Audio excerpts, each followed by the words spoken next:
Ready to engage? We're ready to engage. So, all right. So we've been discussing Yechezech-qel, or the book of Ezekiel. We've been looking at the first chapter, and we've looked at the first 3 verses. We're going to take a look at verse number 4 as we move into the chariot now, and we start to find that some of the descriptions begin. Let's talk to our Elohim, and then we'll take a look at our lesson and kind of review a little bit and then go into the main body of it. Master Yahweh, we thank you for this time together. Thank you for this fellowship. Thank you for the food that you provided tonight. Master, we ask that you'll open our eyes, open our ears, and open our hearts so that we can see, hear, and understand your word and your spirit, and perceive your presence. We thank you for it all in the name of Yahshua. Amen. All right, so we've gone through, like I say, the first part and the second part of this study. Let's kind of review just a little bit for those of you that weren't here, just some of the highlights from the first and second part, and then we'll go into this third part. But in the first part, we've come to a formulated idea that our existence, past, present, and future, is found in and depends on Yahuwah, who is our Elohim. In our lifetime, we will experience change, some positive and some negative. We will grow in Yahuwah, or we will shrink or halt growth. We might even fall away. The choice is and always will be ours to make, that we can yoke ourselves to Elohim through his word and receive his protection, nourishment, and rest within the walls of his tent, or that we can remain outside of the tent wall, yielding to transgression until it becomes sin. Ourself separated from Yahuwah Elohim, and thus in a situation in which the day, the light, is absent. We must be aware that we can be in the middle of Yahuwah Elohim while being separated from him, and that we can yoke ourselves to Elohim through his word, and again receive his protection, nourishment, and rest within the walls of his tent. If we will consider that he will not leave us and is always present, then we have to realize that it is us who leave him, or that we fail to perceive him as being present. The throne of Yahuwah Elohim, his power and authority, is always present. It is up to us, however, to be able to perceive it. That was the main idea that was formulated from the first verse of Ezekiel. Then we took a look at the second and third verses, and we came up with several ideas, and we combined them together to come up with this particular statement, that we need to humble ourselves before Elohim and be willing to shed any exterior pride that we might be wearing in order to receive the instruction and guidance that we need to bring us out of captivity and renew, repair, and restore us. We must heed closely something greater and more important than ourselves. We must first be able to see the throne before we can ascend to it. We cannot squeeze water through a wall if we are in exile outside of it. In other words, we cannot try to grasp at Elohim's undeserved favor by our own strength. Yahshua said that the door and the way to life is narrow, and few are they that find it. In this we can consider that to be made new and to be restored is to find one's way by squeezing through the door of the wall that leads to life. Again, we have to humble ourselves before Elohim and be willing to shed any exterior pride that we might be wearing in order to receive the instruction and guidance that we need to bring us out of captivity, and again, renew, repair, and restore us. Only in this way can we see the throne. We must heed closely again to something greater and more important than ourselves, the power and the authority of Yahuwah Elohim, and ascend to it, and once again be established by and in Yahuwah. This is the only way to bring positive change into our lifetime. To truly come into existence is to find existence in everything at every time, in the declarations, commands, and promises found in the word of Yahuwah Elohim. It is according to an account of the instruction and guidance of Yahuwah that he strengthens us, teaches us, and ministers to us. Through Yahshua, we are restored and rebuilt, lifted up from contempt and insignificance.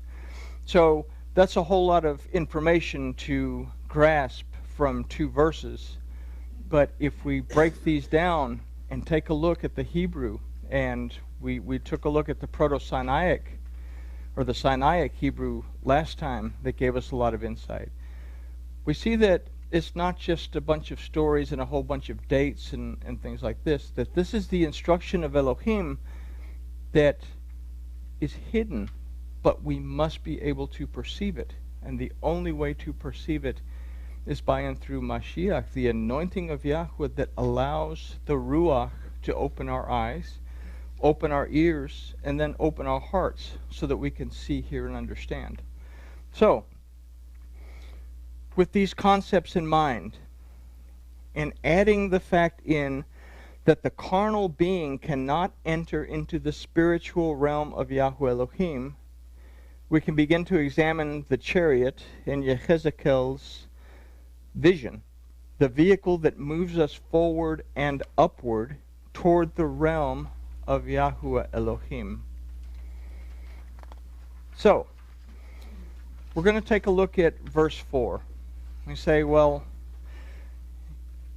verse 4, we're going to take a look at one verse and try to get anything out of it. But we see that verse by verse, we get a whole lot of information. So this verse 4 says, "And I looked, and behold, a stormy wind came out of the north, a great cloud with a fire enfolding itself, so that a brightness was round about it, and out of the mist thereof as the color of electrum, out of the midst of the fire." That sounds exciting. So we have to ask ourselves, okay, what does it mean? Okay, he sees a stormy cloud. He sees, this color of bronze popping up out of a fire. What does that mean? So let's take a look at some of the ideas generated by the words in here. And we begin with the first word that's for "and I looked," which is ve or va era, from the root ra'ah, that means to see as well as to perceive, observe, consider, and discern. Now, very important, this word also means to be shown. And this is important for us to be able to understand what we are going to consider. So it means to be shown, as aside from to perceive, consider, observe, and discern.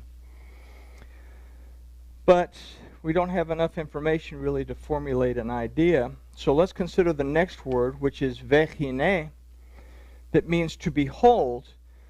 But like ra'ah, it means to see, but more specifically than simply see, it actually means to see if. To see if. And that's kind of a weird thing, but to see if kind of implies looking with attention to learn the outcome of something. We're going to see if it does this, or we're going to see if it does that. So we're looking for an outcome.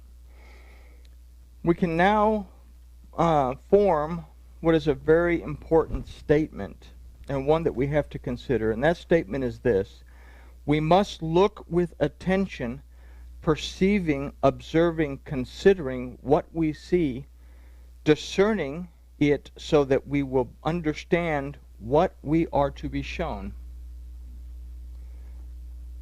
We have to pay attention so that we'll understand what it is that Elohim is about to show us.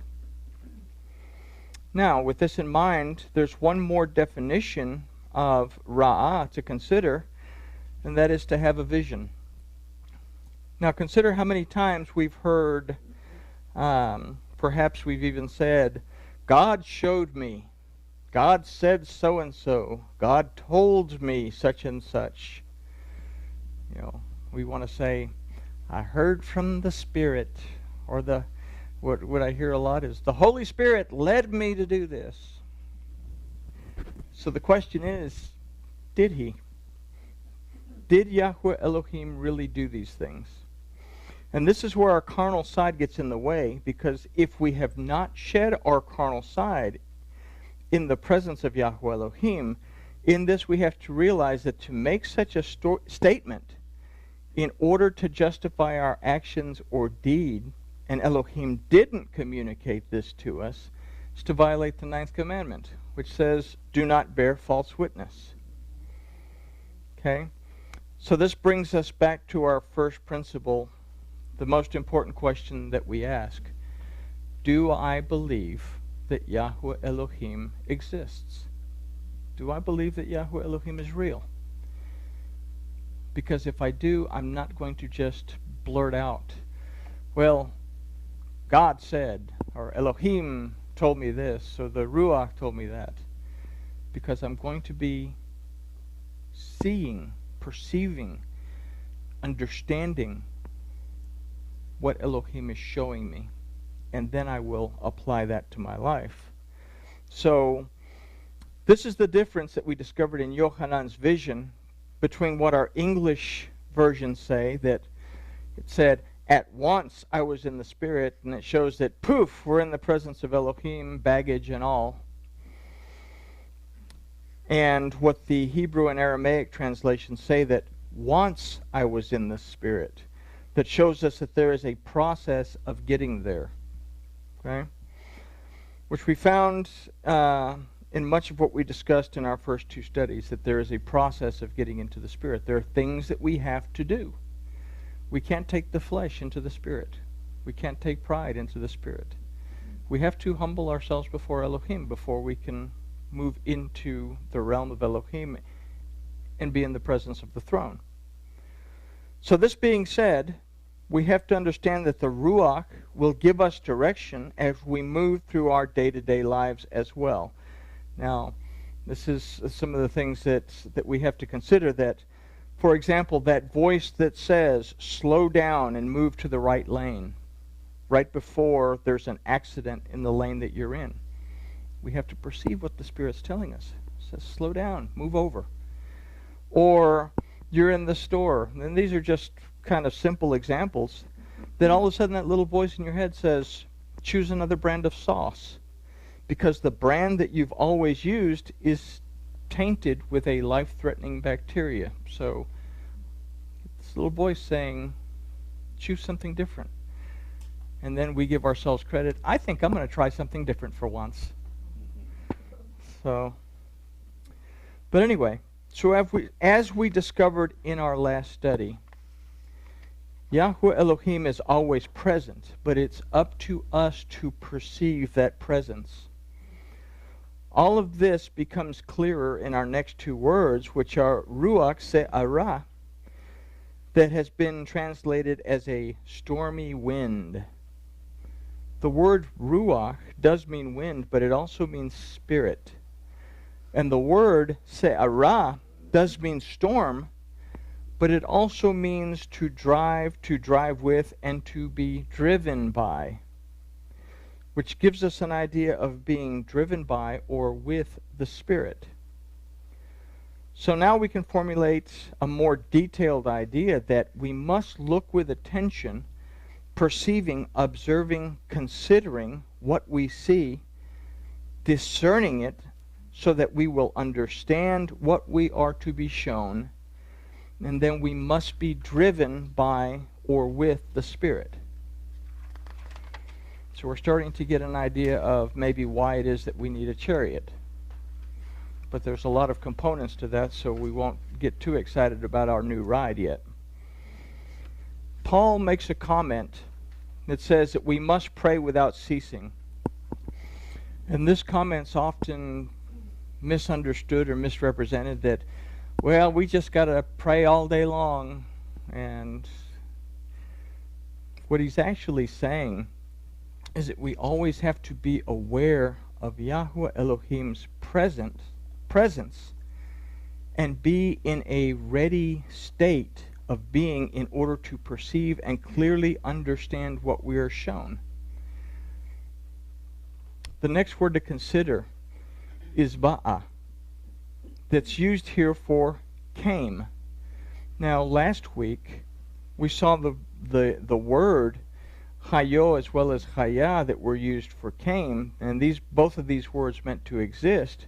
But va'a comes from the root bo, that also means to go in, to come in, or to enter into. So it's more than simply just an idea of came. Considering this is interesting when the next word is min, that means out of. Is it possible for the Spirit to come out of something in order to go into something? So let's take a look. Consider the word for north, which is hatzafon, that literally means something hidden. The root safan means to hide, to lie hidden, or to be hidden from discovery. So, is it then possible to say that if Yahweh is spirit and is always present, yet hidden from our perception, that he can come out of hiding and enter into us when we need to be driven by the Spirit? Okay. So what did we learn in the first part of our study? We must be aware that we can be in the middle of Yahweh Elohim while being separated from him. He will not leave us and is always present. Then we must realize that it is us who leave him, or we fail to perceive him as being present. The throne of Yahweh Elohim, his power and authority, is always present. It's up to us, however, to be able to perceive it. So now we start to see a connection taking place in our first study and our third study in the first verse, and here in the fourth verse. So if we recall from Shemot that Elohim descended as a cloud, remember there at Shemot 19 and 20, that the cloud, the Shekinah of Elohim, descended over the mount. So that the Shekinah of Yahweh, which is his spiritual presence, then we can understand at this point the use of the word cloud, at least topically. But let's take a closer look at the word cloud, which is anan, that aside from meaning a cloud, means to make to appear. With this in mind, consider the word gadol, that means great, but also means something great in importance. So this takes us back to our second study, that we considered we must heed closely something greater and more important than ourselves. We must first be able to see the throne before we can ascend to it. We keep that in mind. The next word that we come into is ve'esh, that literally means the fire.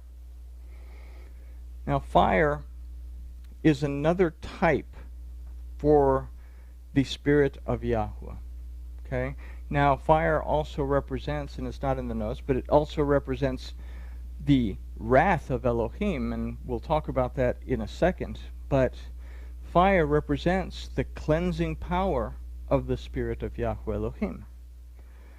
So just a quick note that it was Elijah, that was taken up by a chariot of fire. So that's a lesson for another time, but again, a chariot of fire is what took Eliyahu up. So there's something else that we'll consider down the road. The next word is a curious word in that it can mean to enfold, but mitlakachat actually means to take or to seize. There is no actual word for itself in this verse, and the verse says that there was a fire enfolding itself, but there's no word for itself in this particular Hebrew, or the Hebrew of this phrase. What we read here is that a fire that takes or seizes. So let's take a moment to consider Moses. He was the prince of Egypt, but spent 40 years in the wilderness as a shepherd. And this illustrates a transition from pride to humility. It was after 40 years that he was drawn to the fire that was in the midst of the bush. So in our second study, we discussed having to shed our pride and vanity in order to be able to perceive something greater than ourselves. It is in this that we too are taken into or seized by the fire, which is the Spirit of Yahuwah. So when we humble ourselves, we allow ourselves to be taken up into the realm of Elohim by the Spirit. Okay? It is here that we step foot into his chariot to be driven by the Spirit. But with this in mind, we have to consider what the next phrase says.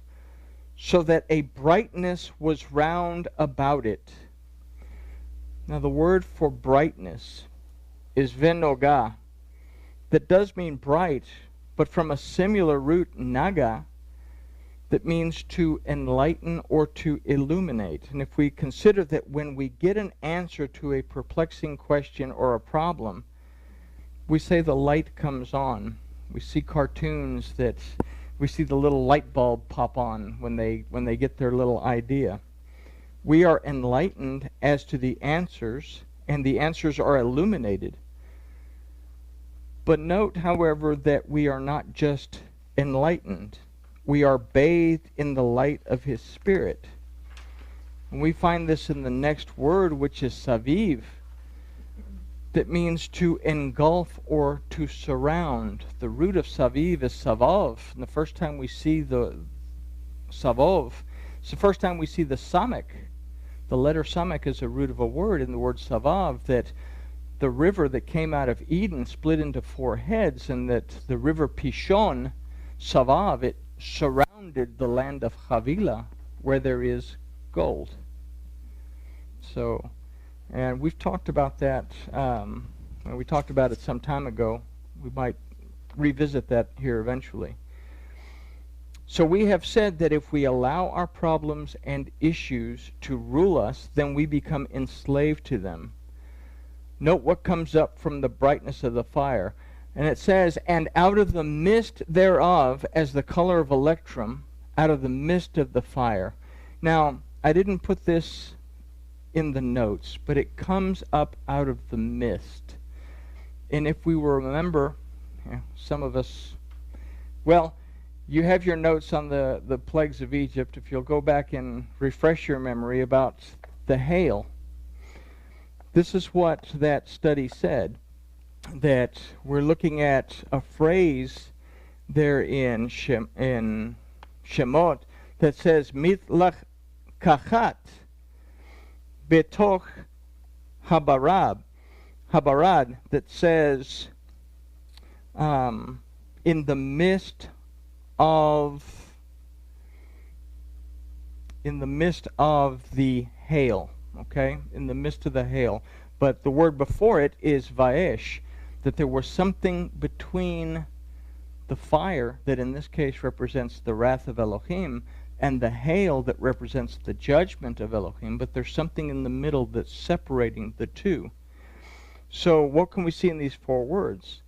We see the amazing power of Yahweh's love for us, that even in the midst of judgment, we see that his anger is removed by that which is in the mist. So what have we seen throughout the word of Yahweh that is in the mist? We have the firmament in the midst of the waters in Bereshit. It separates the waters above from the waters below. And as we learned that the firmament is a place that is set apart to protect us in the very last part of the whole gizmo, the end of time, or whatever you want to call it. We have the tree of life that is in the midst of the Garden of Eden. Fire out of the midst of the bush with Moses. Israel walked on dry ground in the midst of the sea. The 4th person in the midst of the fire in Daniel. The resurrected Yahshua stood in the midst of his disciples and said, "Peace be to you." The middle letters of the Aleph Beit are the Lamed and the Mem. We see the Lamed is the instruction, and the Mem is the word, that are in the midst of the word itself. They're in the midst, and they will lay a hold of Elohim's anger and his judgment. So In the fire and the hail that was falling, there was still something in the middle that separated judgment from wrath. Now, if we keep that idea from the plagues and bring it over here, that we see that out of the mist thereof, as the color of electrum, out of the midst of the fire. The word for electrum is hajmal. This word means a shining substance, but it's also a reference of highly polished bronze. Polished bronze, like polished brass, represents redemption, deliverance, restoration. And this is what's coming up from the fire as a bright shining substance. But if we go back to our verse and take a look at it, we see that it's written as the electrum. It's written as ha-hajmal. If we say that he represents or means to behold, and it also represents the Spirit of Yahweh, then we can consider that what we are seeing, or what is being beheld, is Yahweh's Spirit of redemption, deliverance, and restoration, that is Yahshua. So as we draw closer to the vision of the chariot, now we have something better to, or somewhat better understanding of its purpose, in that it allows the Spirit to drive us toward freedom from captivity in the direction of Yahshua as a concept. You know, we've talked about the difference between Yahshua as a concept, that throughout Tanakh we read about Yahshua. The Torah is called Yahshua. That as a concept, it is, again, the redemption, the deliverance, the restoration that comes from Yahweh. But as a physical being, Yahshua, he was the vehicle of sacrifice that restored the covenant between Elohim and humankind, that made the concept possible. Everybody understand that? So we see that what we see is this restoration that is Yahshua. And again, as we draw closer to the vision of the chariot, we have a better understanding of its purpose, that it allows us to be driven by the Spirit towards freedom from captivity and in the direction of Yahshua as a concept. It moves us forward and upwards towards the throne. A few verses on down, we see again the throne is there, after we talk about the components of the chariot. So hopefully now we're starting to get kind of an idea that, all right, maybe it's not so much a physical chariot, but he's describing in physical terms this relationship that we have to have with the Spirit. But that in order to have it, we have to make changes. And he's describing the changes as best as he can. But it's up to us here several thousand years later to try to look at, see what he said and said, okay, well, what is he saying other than giving us engineering specs to build this really neat chariot? So with all that being said, any questions on this particular study? Yeah. To go back just for a matter of clarity, you might say, where it says that he is everywhere in us and we don't perceive it, would as good a word, or in some cases better, be that we ignore rather than not perceive? Right. And that's what we said. He's everywhere around us. But we don't perceive his presence because we don't think about it. When we think about Yahweh Elohim, what is the first thing that pops into your mind? And the first thing that pops into most people's mind is this old white-haired guy with this long, really nice beard and long white robes sitting on a throne that he posed for the really nice picture that Michelangelo drew on the Sistine Chapel. And if we're honest with each other, that's the first thing that pops into our brain. We don't realize that every step we take, whether we're walking through the aisles of the store or driving down the street or on the job doing whatever we're doing, He's there. But it is like Ed said, we ignore the fact that he's there. We need to get out of that habit of ignoring